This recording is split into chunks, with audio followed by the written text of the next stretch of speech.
Bienvenidos a Besos de NYC. I'm Patricia Wedding, supporting small businesses, artists, and entrepreneurs. If you haven't heard already, the good news in New York City is that we're in phase 2 of the reopening plan. This means that outdoor dining is a possibility. It also means that we need to be mindful of supporting small businesses, because behind every employee, there's a family that we're supporting.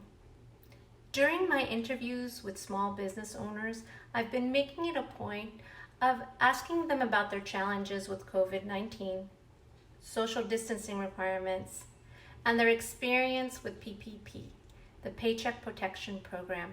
I think it's important that we hear from small business owners so that legislation could be revamped and retailored to address the realities of the current situation.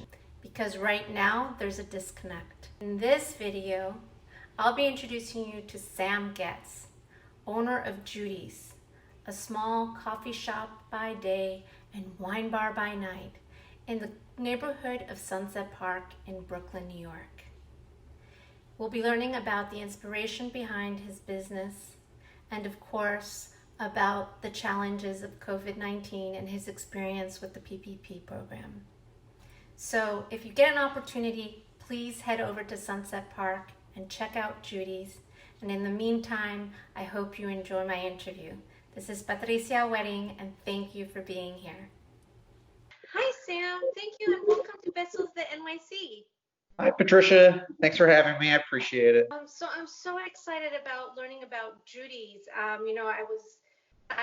Your little coffee shop / wine bar. I'm not sure. I wanted to understand your business concept. It's so adorable, and I think it's such a brilliant idea. Can you tell me a little bit about it?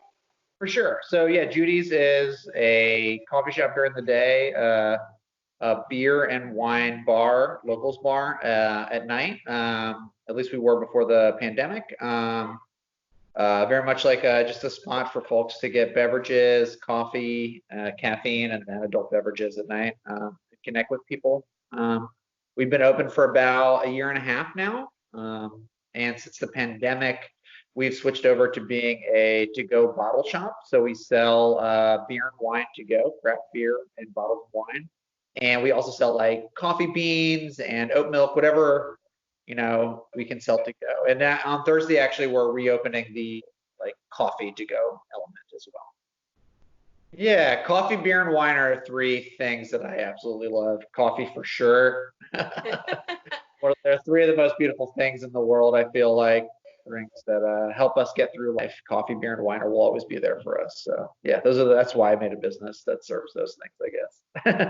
And you have live music. I saw that you have. Yeah, so that's one thing we've been doing recently. We weren't doing it before the pandemic, but a bunch of my regulars are musicians, and I partnered up with this classical pianist. His name's Michael J. Scales. He plays piano for the New York City Ballet. He's been out of work like pretty much every musician in America right now because there's nowhere to play. But once a week he comes over, we set up his piano in the corner, and I'm all the way at the bar, and we live stream it. He plays like really beautiful pieces, short pieces, and then a lot of the regulars who used to come here a lot watch, and they mix it up and make fun of me in the chat. And it's actually it's just one of the random things that we're doing right now, and it's really nice. It's nice to like connect with people over a shared experience. It's somehow channels a little bit of what it was like to hang out before, which is nice to have a little bit of that sanity, a little bit of break. Yeah. That's a brilliant idea. It's fun. Yeah, it's nice. Go pick up some wine at your shop and listen to fine music. Yeah, totally. And I drink while I'm on the stream, and I always ask what people are drinking. I try to encourage people to, have something, crack something open at home, so it feels like we're connecting together for sure. Yeah, definitely. Very therapeutic. Yeah, definitely. That's kind of how I'm seeing it. Yeah. I wanted to learn more about your work with a nonprofit. You've been promoting a nonprofit who's helping out the community during these Yeah, COVID-19 yeah, for sure. challenges that we have. There's been a really good organization in Sunset Park. They're called South Brooklyn Mutual Aid, and they deliver food and provide services for those who are needy, who cannot leave their homes or who do not have the means to get fed or services for them. And so they're a really good local organization that are just doing like tons and tons of like the hard work that is helping the poor and the needy. So I've been shouting them out on social media and stuff, and also when we do the live stream, I shout them out as much as I can and just let people know. Just a lot of people come here and they know that if they ask me or if they follow me, like I usually, because I talk to so many people, I usually have information on local stuff that's happening. There's a lot of people in Sunset Park who want to help in some way, they just don't know how. So that's one little way I just like try to inform people as best I can. When folks come to me with like stuff that's going on in the neighborhood that helps, I try to pass it along. This week we're actually going to be doing a fundraiser for the Black Lives Matter movement. We're still identifying the charity, but with all the stuff that's been going on this past weekend and last week, I definitely felt like it was time that we try to get some donations going for that. So that'll be we're gonna do a bake sale and partner up with a baker. So we'll sell like some cookies and stuff. And you can, all the money goes to the charity, and then you can get more money. That's fantastic. I like the idea that you're using your small business to promote awareness and support community coming together to help each other, right? Yeah, definitely. Going on with the challenges that you've been facing with COVID-19, how have you been adjusting to our new reality?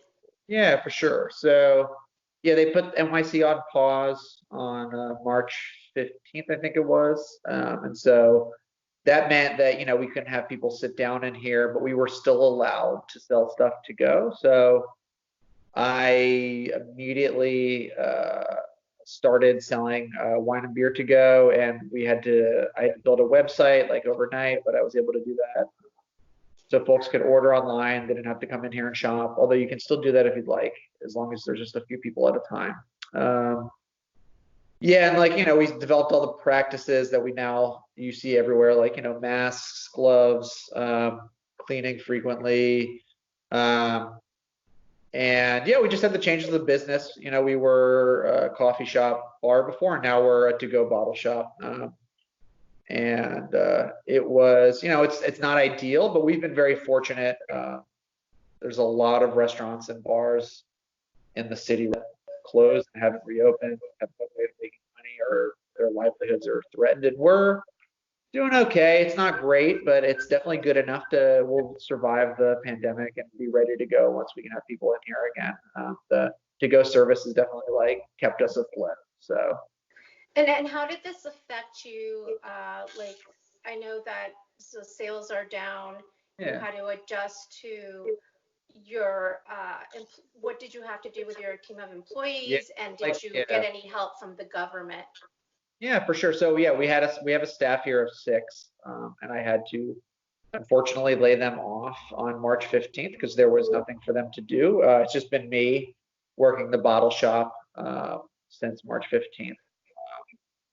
But I have been collecting tips still on all our orders if folks are wanting the tip, and all the tips have been sent to them every week, and that's been huge. That and like the unemployment package that was passed a while back has been huge. All my people are on unemployment, and so my staff's been okay. They're all healthy as well. I think they're just really like chomping at the bit to get back. And like I said, we're opening the coffee shop back up on Thursday, so a few of them will be able to be working that, which is good. So yeah, that's how the staff's been. And the tips have been huge. Like, people have been very generous. Even till today, we're in like day 75, and people are still tipping really nicely. And all that money just goes directly to them so that they can, I've got people on staff who have kids and stuff, so that's really helpful for them. And then yeah, we applied for a PPP loan, and we got it, which is good. It took a while. It was the hustle. It was crazy. Everyone knows like that program's kind of a nightmare, but we were able to get it. It's hard to say if we'll be able to use it because we don't, like I said, no one is working here right now, and we got it 2 weeks ago, and you have to use it for payroll costs. But I'm still trying to navigate that. I'm working with my accountant and some of the city services, and advising if there's any way we can use the PPP to help make up for all the lost revenue and stuff like that. But yeah, we'll just have to see. I'll take what I can get. Obviously, like I said, our sales are down, but we're not at risk of bankruptcy. So, but yeah, trying to navigate that. It's kind of crazy. Yeah, I was reading that it was kind of the rules, what you could use it for is kind of confusing for small businesses Yeah. and Confusing, and it's not like, sorry. Sorry, I found it surprising that they were, it said that, so you get it for 8 weeks. Yeah. And then if you don't use it all, or if you use most of it, then it Yeah. becomes a grant. If you Yeah. don't use most of it for your payroll, then you have to pay it back. It's a loan. Yeah.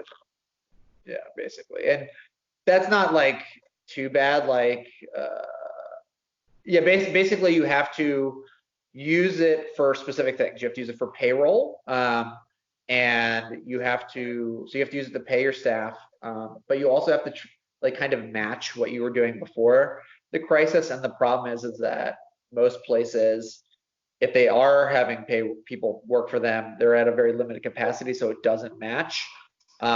And it's asking for unrealistic things for businesses at this time. And then like places like mine, we have lots of financial needs, but we don't have anyone working for us. So if you don't have anyone working for us, you can't use the money at all.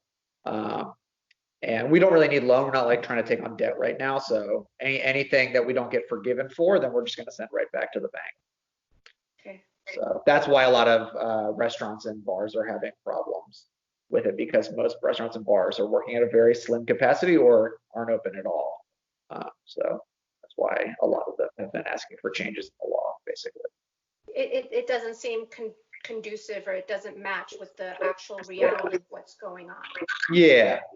I'm so sorry that you're going through this, but I'm given hope, and I'm so inspired by seeing what you're doing. Like I said, with the community, with your shop, your spirits are up. The way you talk about your employees, Yeah. It's wonderful to see just how passionate, how driven, and how much you care about your families. It sounds like a little family.